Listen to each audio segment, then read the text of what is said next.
try to keep it down to 45 to 50 minutes at the very most. I think I went over the other day, and I can see people getting restless. Let's do that quick minute review. It all starts with the birth of Jacob and Esau. Isaac was 40 years old when he first had his first children with Rebekah. Rebekah had twins, and we had this interesting picture of her pregnant where she was having a lot of problems during the pregnancy.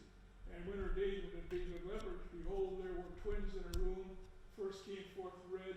Well, we have the picture of the twins.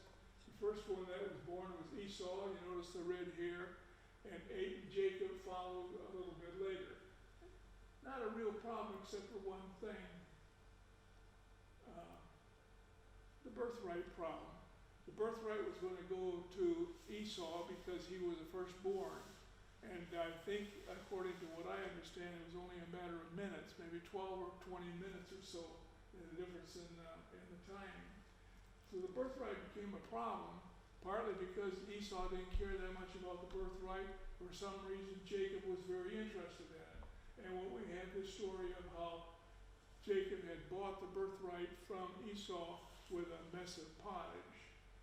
The birthright is a significant thing in terms of the position that a person would have in the family as well as the inheritance itself.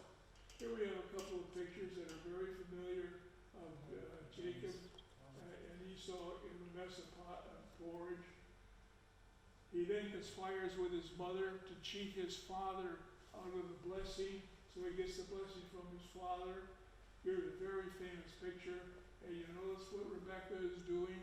Rebekah is being very careful and making sure that Esau doesn't suddenly show up on the scene. When Esau does come and finds out that Isaac has given the birthright to Jacob, he becomes very angry. And this becomes rather significant a little bit later on when we get into another part of the lesson. At any rate, Esau swears he's going to kill Jacob as soon as their father finished with the mourning for Isaac when Isaac passes away. Isaac actually did not pass away again for just about 80 years. But what Jacob is told to do is go to Haran. Haran was a place where Rebekah had come from. It was 500 miles to the north, and there was her brother Laban. So he leaves, and I'll take the pointer here. He leaves way down here in Beersheba. Haran is way up here in the upper part of Mesopotamia, a 500-mile trip. The first night out, however, he runs into a situation where he goes down to sleep, and he has this dream with the angels going up and down the ladder, and Isaac and then Jacob then is told through God that he will indeed be the one that carries on the name, and he will be blessed. He goes on up to Laban, and the first thing he runs into are Laban's daughters, Rachel and Leah. He falls in love with Rachel. Leah is the older of the two, and an arrangement is made for him to work for 7 years so he can marry Rachel. But he turns out, when there's the arrangement that he made with Laban, when it turns out when he woke up on the day after the wedding, he found out that he had been married to Leah, and he finds that he's going to have to work for another 7 years to be able to marry Rachel. Actually, what happens, you read this rather carefully, he worked for 7 years and ended up marrying Leah. And then Laban said, all right, you may marry Rachel also, but give Leah 1 week for her wedding. And so actually, after 7 years, we find that Jacob had 2 wives. And here's the negotiations with Laban. He has 2 wives, and each of these wives had a servant. When each of these women were married, their father had given them a maid, and he almost immediately starts having children. Now keep this in mind. He starts having children after he has been there 7 years. We're going to find out he only stayed there for about 20 years. So he cannot have any children much more than about 14 or 15 at the very most. At any rate, we find out that Leah is the one with more children here. Here, one, two, three, four, five, so there are 6 of them. One of this is a girl. Oh, I'm sorry. One of them is a girl. And here's Jacob with Rachel and with Joseph. He comes in. Here are the 2 servant girls, and they each have 2 children. So he's got a flock of kids already. And he also found out that he had to try to support them. And after that 14 years of working for Laban, he makes an arrangement with Laban whereby he can start to have his own property, and makes this rather interesting arrangement that he will take out of the flocks of sheep and the goats and whatever animals they had, only those that were striped or spotted or black, the ones that were blemished in a sense, he would take those. And then he devises a method whereby he sees to it that the only new ones that are born in the flock are going to be spotted or blemished. To make a long story short, he devises a scheme whereby he will get most of the newborn of the flock. And in a matter of about 4 years, he becomes very wealthy. He becomes very wealthy and gets to the point where he has to leave Laban because they're having problems with Laban's sons. And if he leaves, he's going to have to go back where? He's going to go back to Palestine, where he's going to encounter Esau. Here is a map. We'll see this one quite often. It's a map in which we find Jacob coming from way, way up here. Esau, in the meantime, you see, is coming down from the south. And they meet at a place here on the east side of the Jordan River. Here's the Dead Sea, here's the Sea of Galilee. And on this side of the Jordan River is where they meet.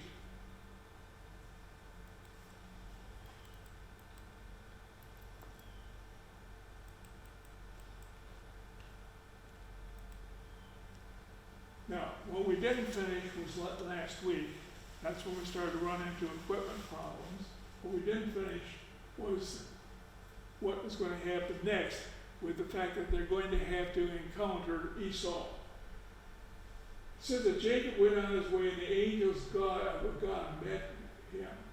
And when Jacob saw them, he said, "This is God's army." So he called this place Mahanaim. And Jacob sent messengers before him to Esau his brother in the land of Seir in the country of Edom. Now that is interesting in itself. First of all, this man, Mahanaim, this is the name of the place, and actually is named for what Jacob had done here, and that is he had separated his whole entourage into 2 groups in anticipation of having to run into Esau, who was coming from Seir. Well, where is Seir? Well, Seir is down in the south. Let me give this first. To tell Esau that I've come to meet him. I'm leaving Laban. And I have oxen, asses, flocks, and manservants and maidservants, and I have sent them to tell my Lord in order that I may find favor in his sight. He has a whole lot of gifts to give to Esau. And the messengers returned to Jacob, saying, "We came to your brother, and he's coming to meet you with 400 men with him." Now, in the meantime, we find out that Jacob got himself very wealthy with some of his tricks with the flocks of sheep. And somehow or another, we find out that Esau has been fairly successful and is able to garner up an army of 400 men. When Jacob was greatly afraid and distressed, and he divided the people that were with him and the flocks and herds and camels into 2 companies. That's where that name Mahanaim comes. Thinking if Esau comes to one company and destroys it, then the company which is left will escape. So he lodged there that night and took from what he had with him a present for his brother Esau. 200 she-goats, 20 he-goats, 200 ewes, 20 lambs, 30 camels, 40 cows, 10 bulls, and on and on. In that is quite an accumulation in what, about 4 or 5 years. The numbers get a little bit out of hand.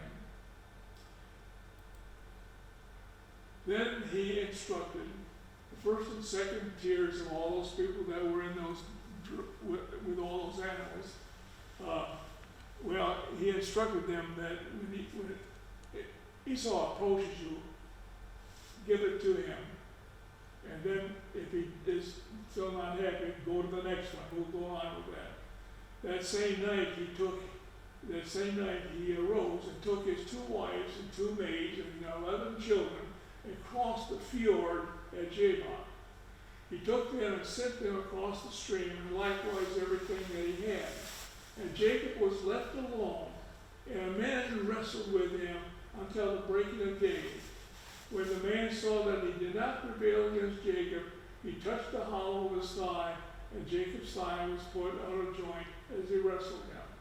Well, those last 2, actually very interesting sentences, to say the very least. Here's a picture of Jacob sending the people across the Jabbok. And Jacob runs into something that is rather strange. He's alone. I thought about this. It's probably the first time that he had been alone in years and years and years. Can you imagine being around 2 wives, 2 maidservants, and 11 kids? Now he was all of a sudden alone. And what do you think happened? You start thinking. You start thinking about just what is going on here. Also anticipating that the next morning, very likely, he was going to have to encounter his brother. Jacob was alone, and he wrestled with him until the breaking of the day. And when the man saw that he did not prevail against Jacob, he touched the hollow of his thigh, and his thigh was put out of joint as he wrestled with him. Then Jacob said, "Let me go, for this day is breaking. Let me go, unless you will bless me." There are a lot of pictures of Jacob wrestling with the angel. There's the picture of the angel touching him on the inner thigh. And he said to him, "What is your name?" Jacob said, "Jacob." Then he said, "Your name shall no more be called Jacob, but Israel, for you have striven with God and with men, and have prevailed." Then Jacob asked him, "Tell me, I pray, your name." And he said, "Why is it that you ask my name?" And he blessed him. Well, we'll get that name a little bit later. Let's take, first of all, the changing of the name. The name Jacob is kind of an interesting one in a couple of ways. I found something kind of interesting. You see the Hebrew here. I finally found a way of making my computer print that. It was, for a while, it was gargling up in the middle of other sentences. Apparently it was not able to take this font. But that's a Hebrew. What does it mean? Jacob actually means this: to supplant, circumvent, assail, overreach. It is from the word heel, which is another Hebrew word. These are not very complimentary. I found another one that said grasping. Well, one of the reasons they use the word grasping also is that Jacob might have been grasping onto Esau's heel when Esau was being born. And so he's also known as the grasper. It is not a very complimentary name, to say the very least. But what he is told now is that in wrestling with an angel, that what? His name will no longer be Jacob, but he will be called Israel. One of the curious things about this whole thing is that from the very beginning, what do you see? You see a mistake. It says Jacob was alone, but how could he be alone if there was somebody wrestling with him? I looked into this and I found some very interesting things that I had not known that much about. Oh, by the way, I'd like to mention this. Jacob was the most popular name in 1990 in this country. And people, for the most part, did not know what the name Jacob actually meant. And I never took it upon myself to tell Jake Kleinberg just exactly what Jake meant. But Jake was one of my closest friends here. It's kind of curious that name was so. I think the reason it's a popular name is it doesn't roll off the tongue rather easily. Genesis 32 says this is what this. Jacob was alone, and a man wrestled with him. This is a contradiction. How could he be alone and wrestle with a man? Well, one of the ways that people have concluded this is that he was wrestling with himself. He was wrestling with the angels within himself. I went to the internet and I found out that there's a great big long list of places that you can look into this idea of wrestling with your own angels. What I found, however, was one article that I really was intrigued by, written by this man, I won't pronounce his name, Milgram. He's an associate professor at New York University, New York Jewish Seminary, which is about 3 or 4 blocks away from where I was working in Columbia when I was at Columbia University. It's right downtown in Manhattan. And he wrote an article, and it was so well written that I had just taken what I thought I got it. Here's Morningside Heights, here's Columbia University, and here's where that Yeshiva University is. I think I may have told the folks in that class this before, that when I was at Columbia University, I got to know a number of Jewish students, Jewish graduate students very well. They had friends that were at the yeshiva, and one day they took one of their friends from the seminary and brought him to the laboratory at Columbia to talk with me. And he and I had a good conversation. The reason he wanted to talk with me is he had never met a Protestant before. And he was the first Jewish seminary student I had ever met. But that's where that seminary was. But here's what this man said. This is directly quoted from Milgram. Jacob's struggle was an internal one. The verse gives a physical description of what was truly an emotional inner fight between Jacob and the demons that haunted him. If the latter, then the Torah's description of Jacob being left alone is more meaningful. That does make sense then. It was not the actual fear of Esau's threatening retaliation for past events that haunted Jacob. It was the fear of facing the fact that he had taken something that was not his and had fooled his father in cooperating. This was probably one of the advantages that he had of being alone, to think about some things. Jacob's confrontation, struggle, and triumph, leading to his transformation into Israel, changed his persona to the core. Jacob, once crafty, cunning, and conniving, and if you remember a week ago, I went through a list of the things that had occurred during Jacob's life, and how many times he was involved in making choices between doing the moral thing or showing real morality, and he would often make the wrong choice. But now Jacob, once crafty, cunning, and conniving, will now be Israel, straight, strong, and upright in his ways. And it's true, from that time on, for the most part, Jacob was a very different person in many regards. One of the things that was quite interesting to me, however, was this fact that the story we are told is that the angel, if it were an angel, touched his inner thigh, and he was crippled. And it says here, so the man, and the sun rose upon him, and he passed Penuel. That's the name of the place where this had taken place, limping because of his thigh. Therefore, to this day, the Israelites do not eat the sinew of the hip, which is in the hollow of the thigh, because he touched the hollow of Jacob's thigh and the sinew of the hip. And it is a fact that the good kosher butcher is very certain that he does not serve meat from that part of any cattle, because it is something that they would like to observe, the fact that Jacob had been touched by an angel and had thrown out his thigh. Well, how could he be touched by an angel if there were nobody there to touch him? Can you figure out what had happened? He had pulled a sciatic nerve. If you pull a sciatic nerve, you find out that you are crippled. I had that experience once and found out you just moved the wrong way and you can have a sciatic problem.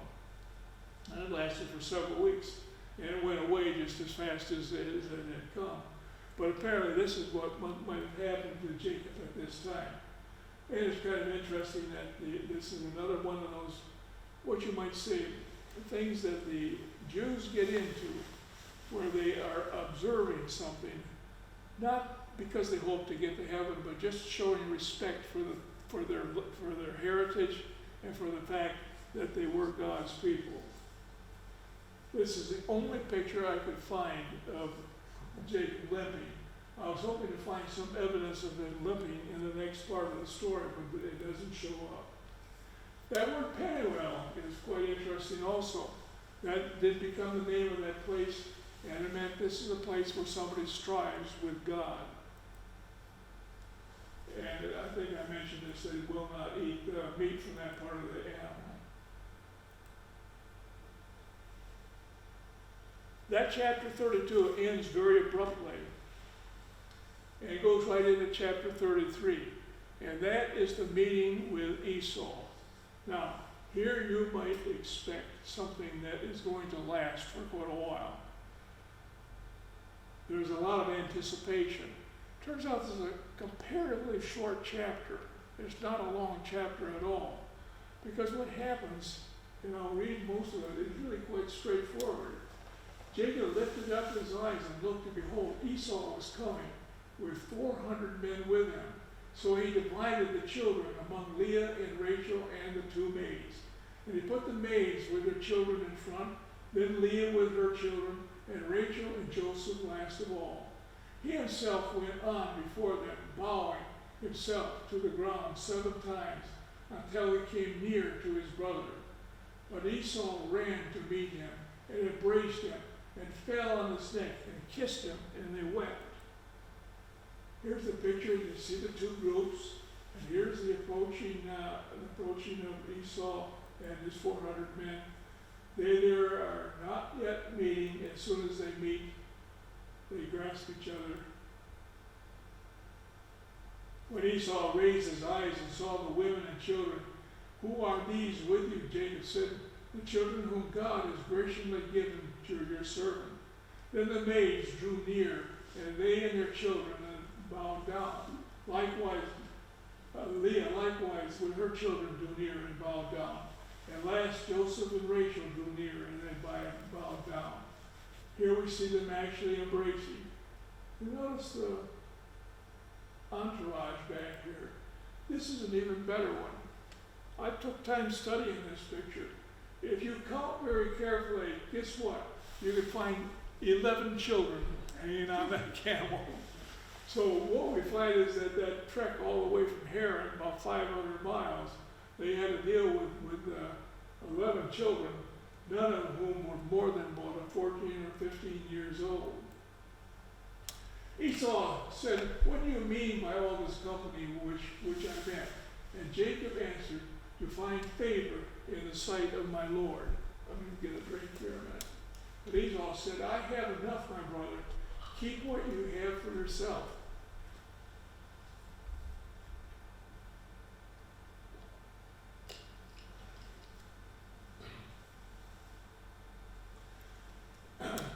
Jacob said, "No, I pray, I have found favor in your sight.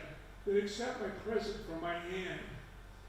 For truly I see your face as like seeing the face of God.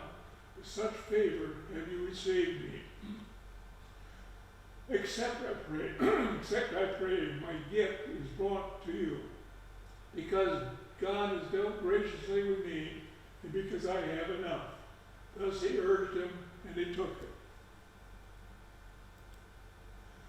Then Esau said, "Let us journey on our way, and I will go before you."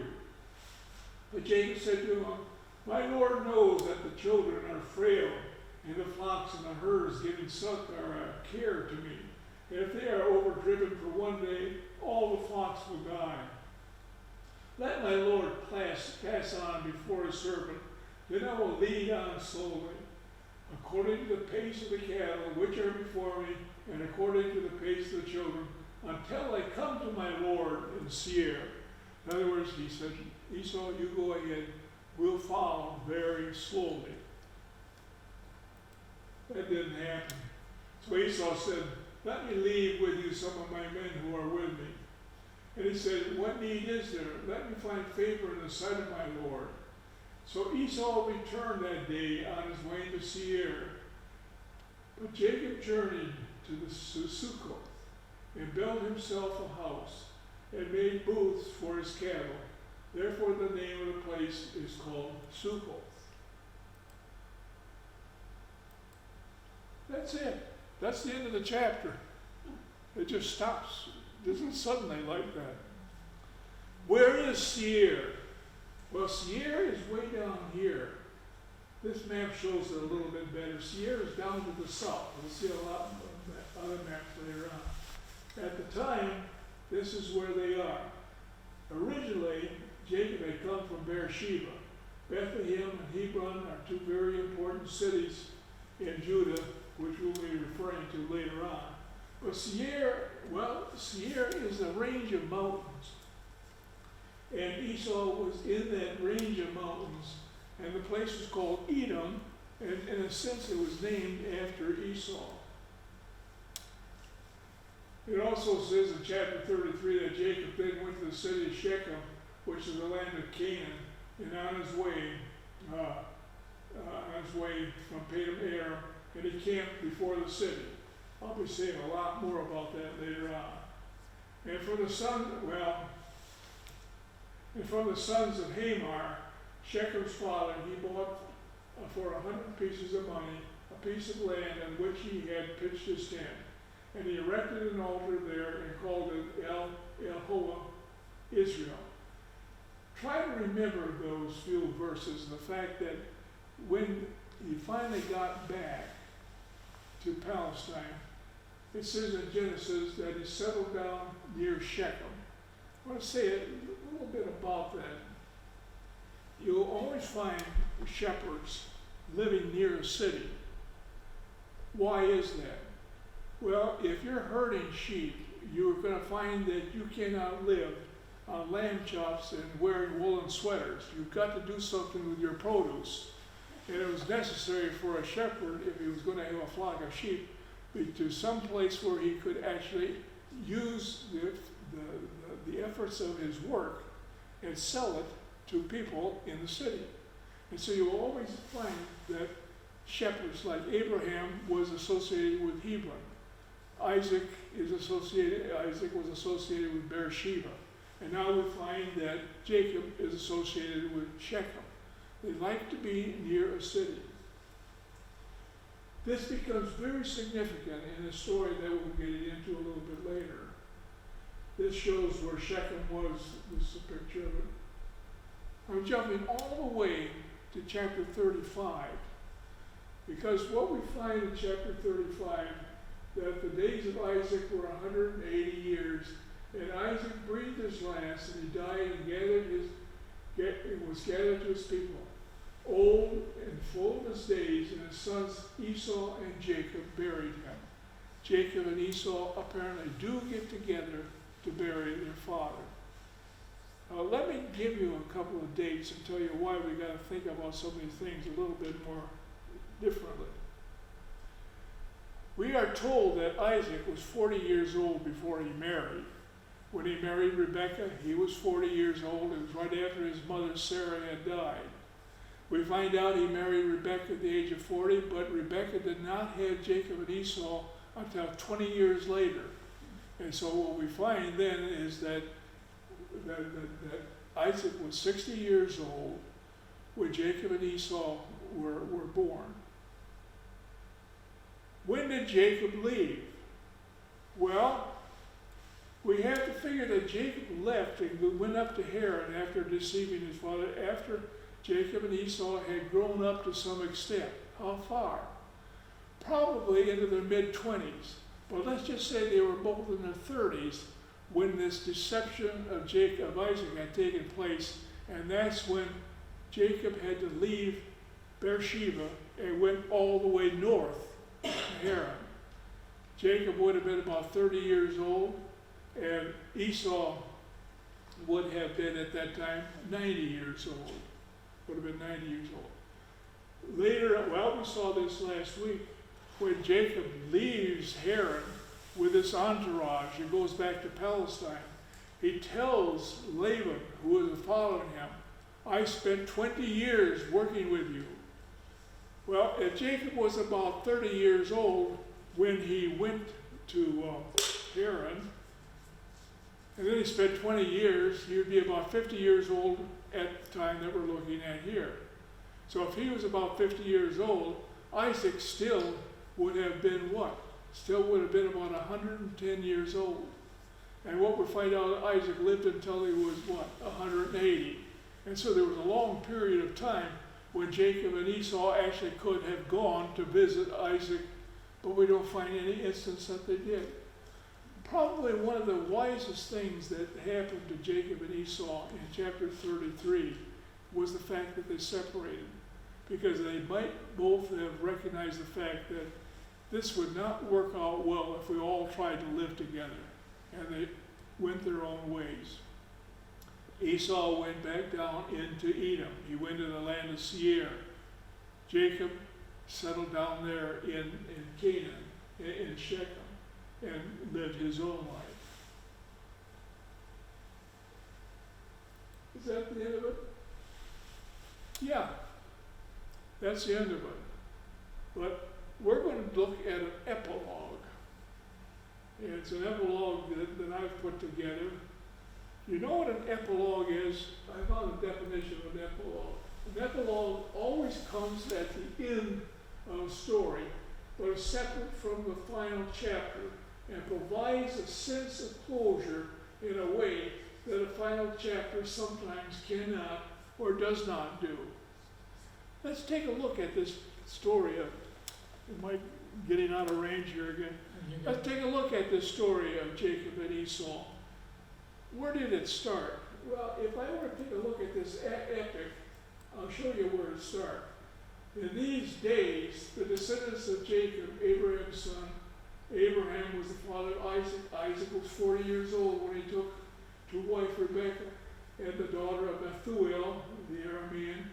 And Isaac prayed to the Lord for his wife because she was barren, and the Lord granted his prayer, and Rebekah was conceived.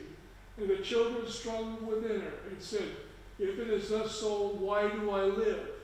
And the Lord said to her, 2 nations are in your womb, and 2 people born to you shall be divided. The one will be the stronger than the other, and the elder shall serve the younger.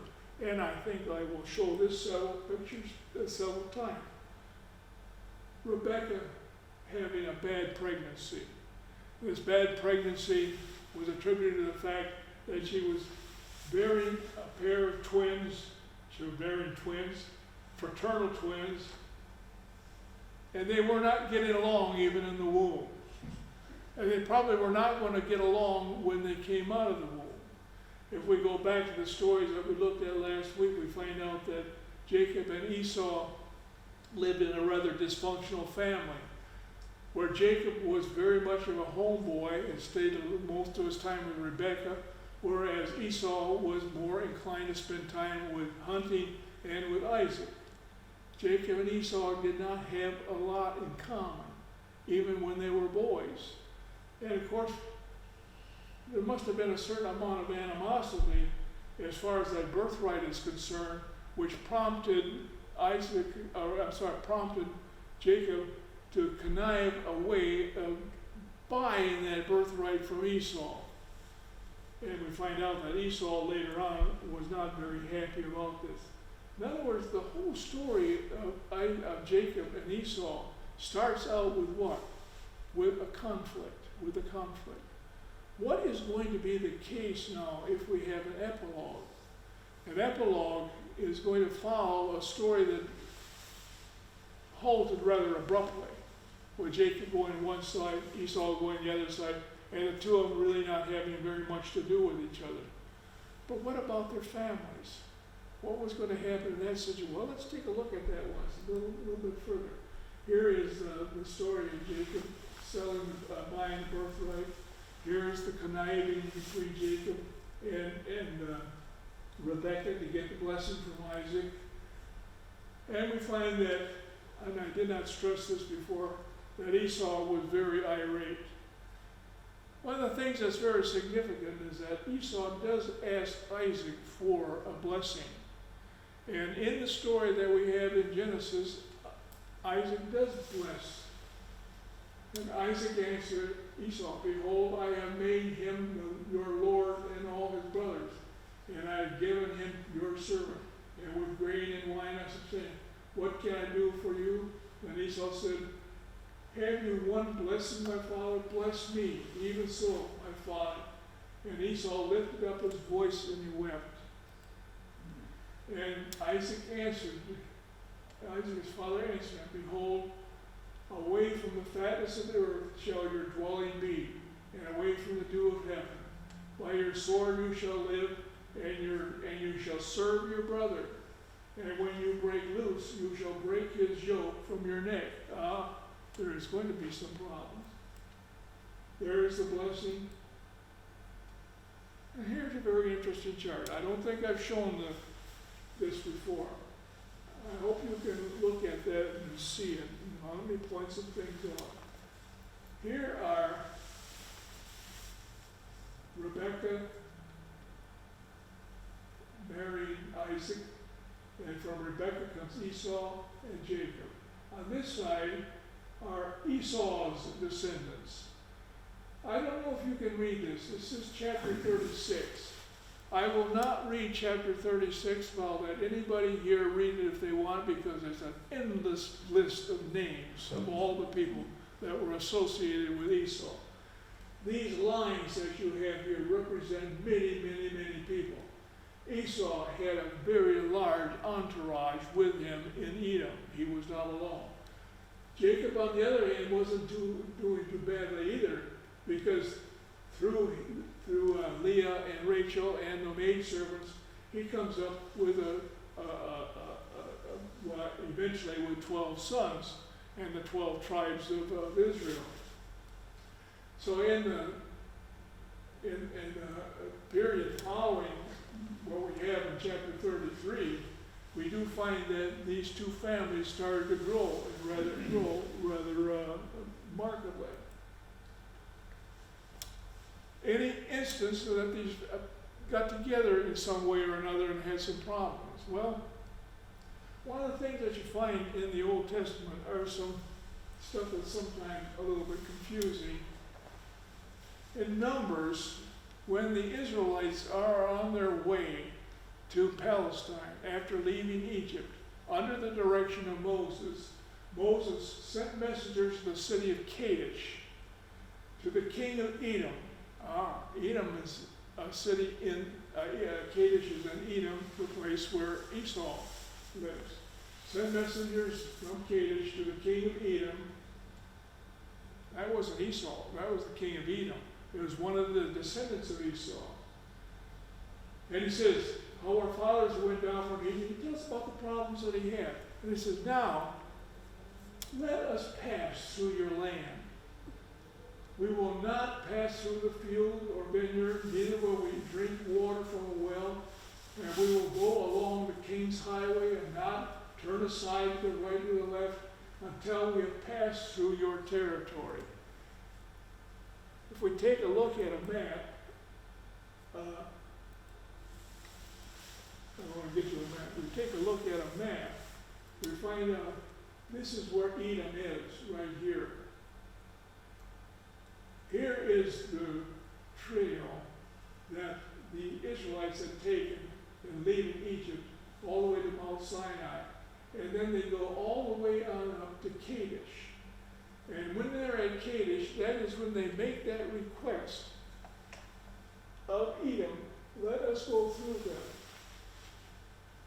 Let us pass through here.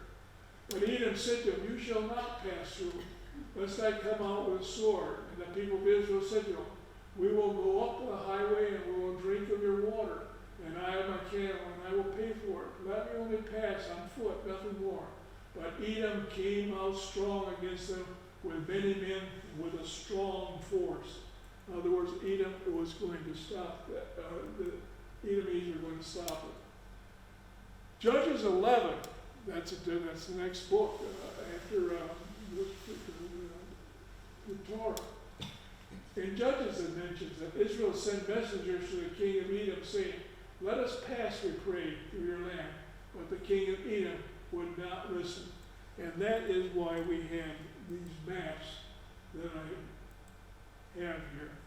Every map that you see of the Israelites coming from Egypt to go to Palestine, you'll find this loop. This loop is here because they first go up to Kadesh, and they go all the way down to Ezon, or they go all the way to the Gulf of Aqaba, this place called Ezon Geber. It's also called Elah. And they go on the other side of Edom. They try to avoid getting through Edom. Let's take a look at another map. Here's another one showing that same sort of situation. This shows a little bit better. It indicates where the Edomites actually were. And we find that the Israelites had to go all the way around Edom, all the way on up to Palestine. This last map is, this last map is even better because when that whole thing is read very carefully, find out that the people in Moab also said, "Hey, you can't come on through." And we find that the Israelites had to go all the way around Moab before they got up to the other side of the Jordan River so that they could cross over and go into Palestine. So what we find in the book of Numbers and actually in the book of Judges, yes, there was a conflict between the Israelites and the Edomites. A conflict that goes all the way back to when? Well, all the way back to Jacob and Esau, all the way back to when Rebekah was carrying them as twins in her womb. There's absolutely no archaeological evidence that this ever happened at all. As a matter of fact, there's a lot of evidence that probably never did happen at all. But it makes for a great story because it does continue a little bit within the Bible itself, this idea that there is an epilogue, even in the Bible, as to what had happened to Jacob and Esau. It wasn't a matter of they're just separating and living their own lives, but there was going to be a constant conflict between the Edomites and the Israelites. That dates all the way back to the time that Rebekah was carrying them in the womb. I went to find out whether or not there was any indication that the Israelites had ever gone all the way down to the Gulf of Aqaba. If they had gone to Kadesh and then had gone from Kadesh on up around Edom, they would have had to go to the Gulf of Aqaba. There is nothing in the Torah about Ezon and Geber. There's nothing at all about either of these two cities. It doesn't show up until the book of Deuteronomy, which was written about 300 or 400 years after these other books were written. And was probably hanging on to a story that, hey, the Edomites did not let the Israelites go through Edom. That falls in line with what had been predicted. We find out that both Saul and David fought the Edomites. They fought the Edomites well in a rather interesting fashion. We don't know anything at all about Saul fighting the Edomites other than this verse. If you take a look at the extent of David's kingdom, now keep in mind, David was probably the most successful of all the kings of Israel. He was successful in what regard? He had the very largest kingdom. That kingdom involves Edom. There is indication that David had actually gone into Edom and had come, as a matter of fact. David won famed name for himself. When he returned, he slew 18,000 Edomites in the Valley of Salt. And he put garrisons in Edom. Throughout all Edom, he put garrisons. And all the Edomites became David's servants. And the Lord gave victory to David wherever he went. Well, that's just what had been predicted as far as what Rebekah was told that one will have dominance over the other. Actually, when you take a look at this particular map, what you find is that what David had done was nothing more than become very successful as a warrior in conquering any of the neighboring lands that were next to Palestine, next to Judah. He got Israel, then he got Ammon and Moab. He eventually got Edom. He actually went to the north. He was very successful, and really, what these wars that we encountered between David and the Edomites were nothing more than the border wars that you might have expected for neighbors. Is there a tendency for neighboring countries to have wars with each other? Go to Europe, for example, and this may be the very thing. The reason I point this out is that there are things that we find in the Old Testament that would indicate that, hey, this prediction that was given to Rebekah is coming to be true. The Edomites and the Israelites are having problems.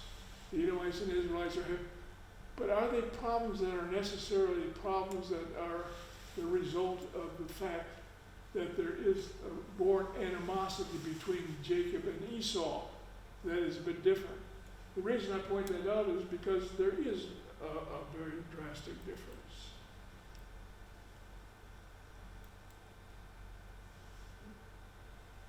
In 2 Kings, we find out this was during a little bit after the time of Ahab, that Joab, one of David's, or one of the Israelites, had actually had trouble with Edom. But that's the only other reference I could find.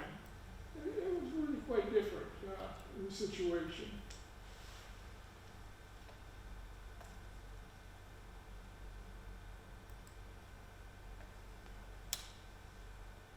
However, when you go a little bit further, we find something that is very drastically different. When we get to some of the literature that is in the post-exilic period, the whole thing takes on a different slant. Now, what do we mean by the post-exilic period? If we go through the history of the Israelites, we find out that after they divided into the northern Israel, northern tribes, 10 tribes, were taken captive by the Assyrians and taken into captivity and never heard of again. Judah, down to the south, was able to maintain its own independence until about 600 BC. And actually in 598 BC, the Babylonians moved into Judah and moved into Jerusalem and took a large number of the Israelites into captivity and moved them off to Babylon. And at the same time, a big bunch of those people that were in Jerusalem left Judah and went to Egypt just to get away from the Babylonians. There was a mass exodus out of Judah because of the Babylonians. After the Babylonians were defeated by the Persians, we have the post-exilic period where some of the people come on back. They come back into Jerusalem. You following me? And what we find in the post-exilic period, some other sorts of things. There is a whole book of Obadiah. Obadiah is one of the short books of the minor prophets. And look at what it says.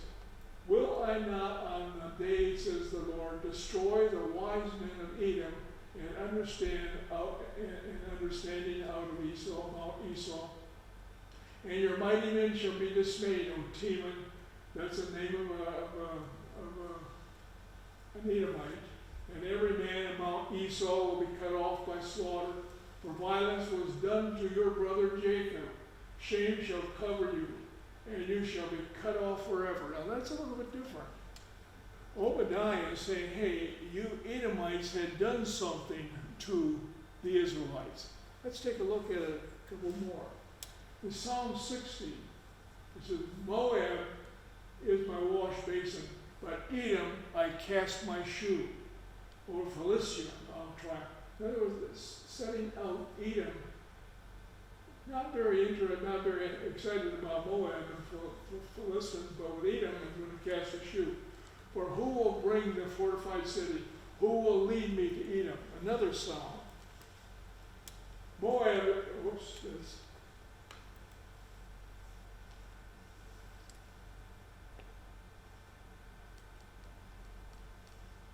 I thought I had a different psalm. That's Obadiah. No, I guess I thought there are actually three psalms. Yeah, there are three psalms. What is the significance of the shoe? Have we encountered that before? How many of you can remember something that happened, and it was on the news sometime in the last decade, where I think it was some Iranian or an Iraqi that had picked up a shoe and had thrown it at, who was it? Bush. President Bush. George Bush, yeah. George Bush. Yeah, yeah. This was something that dates all the way back to the time of the Israelites when they were in Palestine. The shoe has some special significance. It was different from any other article of clothing that you had, and it was looked on as being a rather lowly sort of part of your clothing. Why was it considered to be a lowly and maybe not pleasant part of your body? Because it was a part that walked on the streets. And what went on the streets? Everything went on the streets. It was not a clean thing. And when a person would cast his shoe at somebody, what was he doing? He was being in a very derogatory way, saying, I don't like you. And what we're saying is that what happens here is this idea of the shoe comes into play. But what is the reason for this? Oh, here's another one. It says, remember, O Lord, the Edomites in the day of Jerusalem, how it said, raise it, raise it. Raise it? This is taking place right after the what? Right after the people came back from exile. After Jerusalem had been captured by the Babylonians, after the Babylonians had burned down the temple and everything. Well, let's take a look at another section here.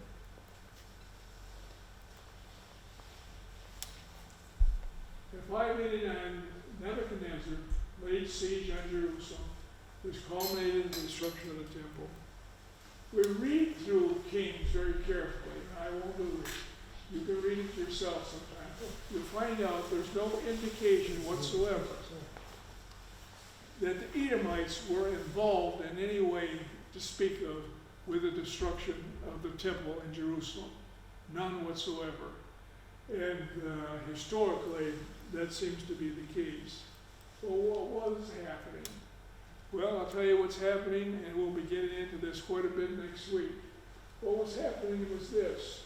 Here is Edom, down to the south. You see that? Off to the east are the Nabatean tribes. These are Arabian tribes. What's further east?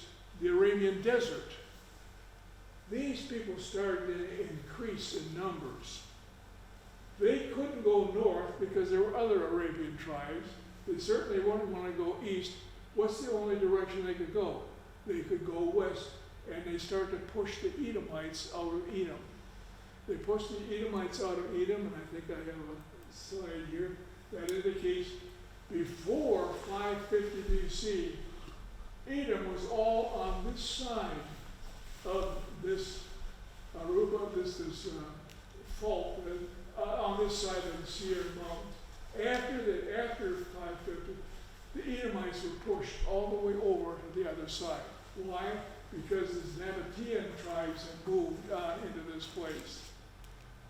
If you take a look at this rather carefully, you notice that those Edomite tribes moved over all the way into Palestine. As a matter of fact, they had moved far enough, they were only a couple of miles from Hebron. This is what these people were upset about. They were upset about these Edomites are now moving into the land that was supposed to be our land. And this was different from any of the other conflicts you might have had seen between the Edomites and the Israelites. It was something where they were being insulted in a sense, because of their heritage of having the land given to them. And now Esau's descendants are taking over the land. And so we have this move in this direction. Time is up. Now, next week, we'll go into this much, much further. And we'll find out what the consequence of this is in having the Edomites move off into this place. In the meantime, does this Petra ring a bell with anybody? Does anybody know what's at Petra? We'll see that next week. That's where we find that these beautiful cathedrals carved out of stone are made. By whom? The Nabateans, not the Edomites. They were made by the Nabateans, so we have evidence that they had actually gotten into this area. Next week we'll take a look much further into the consequences of having this push of the Edomites out of the land that was around the Sierra here, into the land that we'll take a look at the problem the Edomites had. If they get pushed by the Nabateans, they can get up to the Mediterranean. They can't go any further. What's the only direction they can go? North. And this is what the people, and this is what the Israelites were concerned about.